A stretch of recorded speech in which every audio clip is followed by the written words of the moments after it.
दौरे पड़ रहे हैं और उसको पता नहीं कहाँ लेके चले गए हैं वो लोग। हमें उसके बारे में खबर तक नहीं है वो कहाँ पे है जिसको दौरे पड़ रहे थे। एक भाई को याददाश्त में प्रॉब्लम हो रही है, उन्होंने सीधा सरों पे वार किया है। झूठ कह रहे हैं कि हमने हथियार ले गए थे, हमारे पास कुछ भी नहीं था, हम नॉर्मली लड़ाई को छुड़वाने के लिए गए थे। मेरे घर के बड़े, दूसरे पक्ष उसमें क्या कह रहा उसके घर वाले सारे बाहर आते, उनके वो लड़के भी आते, चार जो ड्रंक थे वो मेरी बुआ को जहाँ मर्जी बैड टचेस करते हैं। मेरी बुआ जो बल्ले करती तो मेरा भाई आता है तब वो मेरे भाई के ऊपर भी हाथापाई करने लग जाते हैं।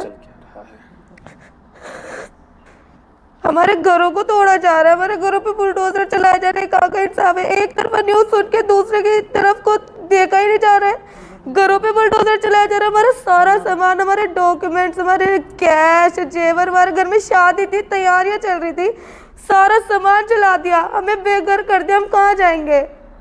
कौन करेगा हमारी मदद? वो ये सोचते हैं घर तोड़ देंगे, लेकिन ईमान नहीं तोड़ सकते। हमारा ईमान हमारा मजबूत है और अल्लाह हमारे साथ है, हमारा अकीदा मजबूत है। इस चीज़ को लेके सबको जेल में डाल दिया, सभी को जेल में डाल दिया। अच्छे से ट्रीटमेंट किसी की भी नहीं हुई है। हर एक इंसान, मेरे घर का हर एक मर्द जेल में है और कुछों का तो हमें पता भी नहीं है कहाँ पे है। और जो मेरा सबसे छोटा भाई था उसको तब हमारे घर पे बुलडोजर चलाया गया। अगर मेरे भाई वगैरह को कुछ हो जाता है, जिसको दौरे पड़ रहे हैं, जो भी है भी नहीं हमारे पास, तो क्या सेम चीज़ उनके साथ की जाएगी? जब मेरा भाई जब आता है तब हाथापाई होने लगती है, तो मेरे घर के बड़े पहुँचते हैं, उनके घर के बड़े भी पहुँचते हैं। कॉम्प्रोमाइज़ की बात चल रही होती है, बात समझा रहे होते हैं, पीछे से किसी ने तरुण को फ़ोन किया होता है, जिसमें तरुण 15 से 20 लड़के लेकर आता है, अपने साथ हथियारों के साथ आता है, जिसमें उसके पास हॉकी भी थी, रोड भी था, और वो बुलेट पे आया था, लड़कों के साथ ही आया था। वो लड़के भी ड्रंक थे।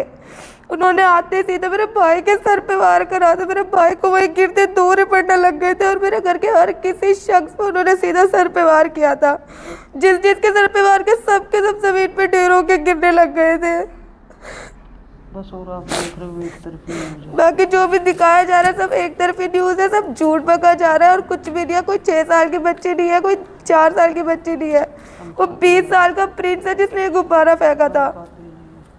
हमारे ऊपर आरोप लगाया जा रहा है, हमारे को गलत न्यूज़, हमारे लिए गलत न्यूज़ दिखाई जा रही है, एक तरफा न्यूज़ दिखाई जा रही है।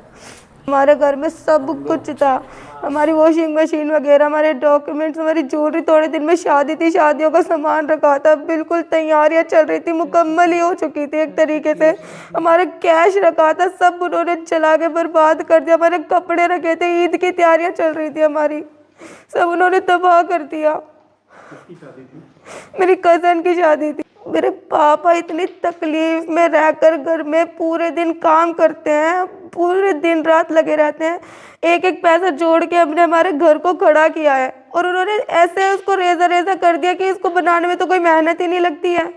दूसरी पक्ष सुनी नहीं गई है और बुलडोजर चला दिया गया। बस कुछ भी नहीं। तरुण की फैमिली तो बीच में थी ही नहीं, फैमिली वो प्रिंस की बीच में थी। तरुण की फैमिली से तो कोई मैटर ही नहीं था। तरुण को तो फ़ोन करके बीच में बुलाया जाता है, तरुण की फैमिली से कोई बात नहीं थी हमारी।